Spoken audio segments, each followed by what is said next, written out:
Steyn, good morning. Thank you very much for coming on eNCA this morning. Just very broadly, I mean, the total number of complaints you got against the big banks, so to speak, the big five, was that ordinarily normal or abnormal for 2019? Well, I think, in our world that was normal. So we were slightly down from the previous year, but the last 2 years we saw a huge increase, 30-40% increase. So the fact that we went down 9% in 2019 is neither here nor there. So I think, from our perspective, it's normal. But we still see more complaints, I think, in total every year, and that's a good thing because it means consumers know that they can complain and they know where to complain. Yeah, what kind of complaints, just at a broad level, are these? Well, I think it's very informative to look at our top 3 categories, and that is internet banking fraud is the top category. Second one is credit card fraud, and third one is ATM. And ATMs is also mostly fraud that happens at the ATM. Those card swapping people who skim your card, they pretend to help you. So the top 3 categories all related to crime issues that the banks then did not settle to the satisfaction of the customer, and then they had to come to us to assist them. Now, I mean, most times we hear from the big banks, your FNB, your ABSA, your Standard Bank, your Nedbank, about how good their securities are in terms of cyber security to protect their customers. But from what you are telling us, the biggest category or the top category is still the issue of internet security. Yes, but I think we need to just be careful that it is not a security breach at the bank.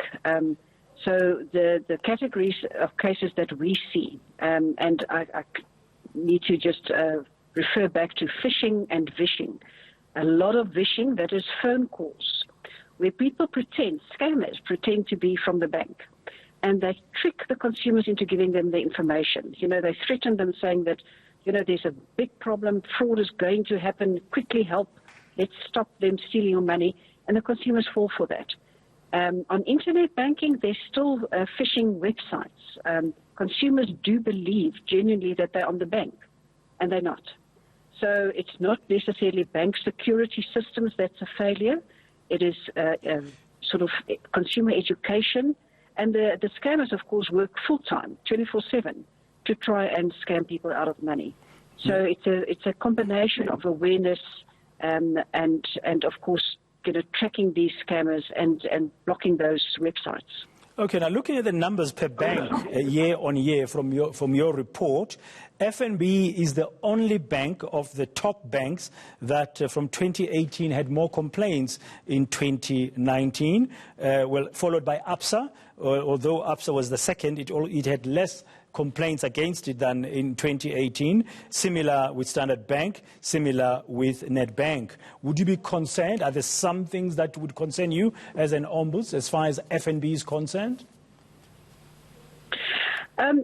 What we see is that every year another bank has a turn.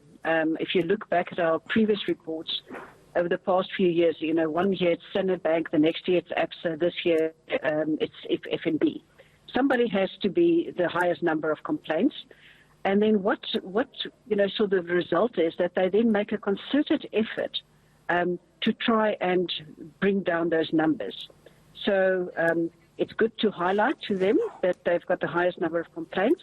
But we also see that, every year there's another bank that's targeted by fraudsters. And that is probably what happened last year with FNB. Okay. One of the problems that we saw recently with customers and banks, I don't know if this last report has showed anything, was around some of the dodgy debit orders. Were there many complaints around debit orders? There was a time when there was that 99 Rand kind or less than 100 Rand kind of debit orders, and banks did not reimburse their customers. Did you get any complaints this time around? Yes, we do, but very few. If you look at our report, we do say that we had 3% of our complaints were around debit orders. And the reason why we see very few of them, even though it still happens, it's still an issue in the banks, it's still an issue for consumers, is that those complaints are resolved long before they get to an ombuds office. Okay. So it's still a problem that the banks are dealing with, together with PASA, the Payment Association. And it is getting less. I think you would have seen in the public and the media, those complaints are sorted out a little bit better, but we see very few of them. It's the kind of thing that is resolved and doesn't get through to ombudsman offices. Okay, now we are living under COVID-19 regulations. As an ombuds, what would your advice be currently to bank customers?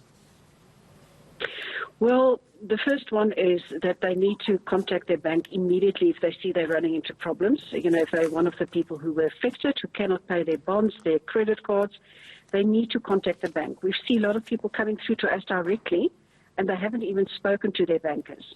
So first of all, the minute there's a problem, contact the bank, try and enter into arrangements. I think it's also very important to then keep record of those arrangements. Keep the emails, try and record any phone conversations on email so that there's no dispute later as who said what was the agreement, how long, how much. That's very important.